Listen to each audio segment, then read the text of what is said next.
झारखंड में आदिवासियों के सबसे लोकप्रिय नेता और पूर्व मुख्यमंत्री दिशोम गुरु शिबू सोरेन का निधन हो गया है, जिससे पूरे झारखंड में शोक की लहर है। पूर्व मुख्यमंत्री शिबू सोरेन का राजनीतिक सफर इतना आसान नहीं रहा। 11 बार संसद पहुंचने वाले शिबू सोरेन को गिरफ्तारी वारंट जारी होने के बाद मंत्री पद से इस्तीफा भी देना पड़ता था। झारखंड के 3 बार मुख्यमंत्री भी बने, लेकिन कभी 5 साल के कार्यकाल को पूरा नहीं कर पाए। कैसा रहा शिबू सोरेन का राजनीतिक सफर, किन किन मुश्किलों का सामना करना पड़ा उन्हें, और कैसे उनके पिता की हत्या कर दी गई और पिता की हत्या ने उनके जीवन को कैसे बदला। शिबू सोरेन के जीवन से जुड़ी जानकारी देखिए इस खास रिपोर्ट में।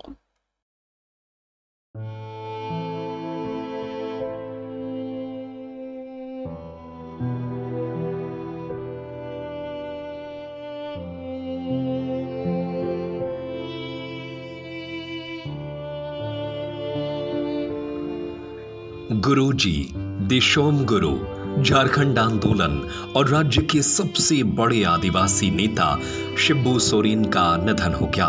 81 वर्षीय शिबू सोरेन पिछले 1.5 महीने से किडनी संबंधित समस्या के चलते डॉक्टरों की देखरेख में थे। एक सामान्य शिक्षक के घर जन्मे शिबू सोरेन ने पिता की हत्या के बाद राजनीति में प्रवेश किया। फिर झारखंड राज्य के गठन के लिए 40 साल से ज्यादा समय तक संघर्ष किया। साल 2000 में झारखंड राज्य के गठन के बाद शिबू सोरेन ने 3 बार राज्य के मुख्यमंत्री पद की जिम्मेदारी संभाली। आज उनके बेटे हेमंत सोरेन राज्य की सत्ता की बागडोर संभाल रहे हैं। 11 जनवरी साल 1944 को रामगढ़ के पास स्थित निमरा गांव में सोबरन मांझी के घर शिबू सोरेन का जन्म हुआ था। शिबू के पिता सोबरन मांझी पेशे से शिक्षक थे। आसपास के इलाके में सोबरन की गिनती सबसे पढ़े लिखे आदिवासी शख्स के रूप में होती थी। शिबू सोरेन के दादा चरण मांझी तत्कालीन रामगढ़ राजा कामाख्या नारायण सिंह के टैक्स तहसीलदार थे। शिबू सोरेन के परिवार आर्थिक रूप से संपन्न रहा है। उनके दादा अंग्रेजों के जमाने के टैक्स तहसीलदार थे, जबकि पिता शिक्षक। जमीन जायदाद की स्थिति बेहतर थी। शिबू सोरेन जब कुछ बड़े हुए तो उनके परिवार ने उन्हें पढ़ने के लिए गांव से दूर एक हॉस्टल में रख दिया, जहां उनके साथ उनके बड़े भाई राजाराम सोरेन भी थे। गोला रोड स्थित हॉस्टल में दोनों भाई पढ़ाई कर रहे थे। हॉस्टल में पढ़ाई करने के दौरान शिबू सोरेन के पिता की हत्या कर दी गई। पिता की हत्या ने शिबू सोरेन को राजनीति की राह दिखाई। इसके बाद से ही उनके सामाजिक और राजनीतिक जीवन की शुरुआत हुई। 1957 में शिबू के पिता सोबरन अपने एक सहयोगी के साथ दोनों बेटों के लिए हॉस्टल में चावल और अन्य सामान पहुंचाने जा रहे थे। इसी दौरान लुकरैया टाड़ गांव के पास उनकी हत्या कर दी गई। पिता की हत्या के बाद शिबू सोरेन का पढ़ाई से मन टूट गया। इसके बाद शिबू सोरेन हजारीबाग में रहने वाले फॉरवर्ड ब्लॉक नेता लाल केदारनाथ सिन्हा के संपर्क में आए। कुछ दिनों तक छोटी मोटी ठेकेदारी का काम भी किया।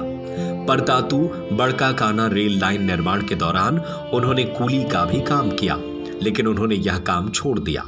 शिबू सोरेन ने सबसे पहले बड़दंगा पंचायत से मुखिया का चुनाव लड़ा, लेकिन हार गए। बाद में जरीडीह विधानसभा सीट से भी चुनाव लड़े, लेकिन उसमें भी सफलता नहीं मिली। शिबू सोरेन की बायोग्राफी लिखने वाले झारखंड के वरिष्ठ पत्रकार अनुज सिन्हा ने अपनी किताब में लिखा कि पिता की हत्या के बाद शिबू सोरेन ने पढ़ाई छोड़ दी और महाजनों के खिलाफ आवाज उठाने की सोची। उन्होंने आदिवासी समाज को एकजुट किया और महाजनों के खिलाफ बिगुल फूंका। तब उन्होंने धनकटनी आंदोलन शुरू किया, जिसमें वे और उनके साथी जबरन महाजनों की धान काट कर ले जाया करते थे। कहा जाता है कि उस समय जिस खेत में धान काटना होता था, उसके चारों ओर आदिवासी युवा तीर धनुष लेकर खड़े हो जाते थे। धीरे धीरे उनका प्रभाव बढ़ने लगा था।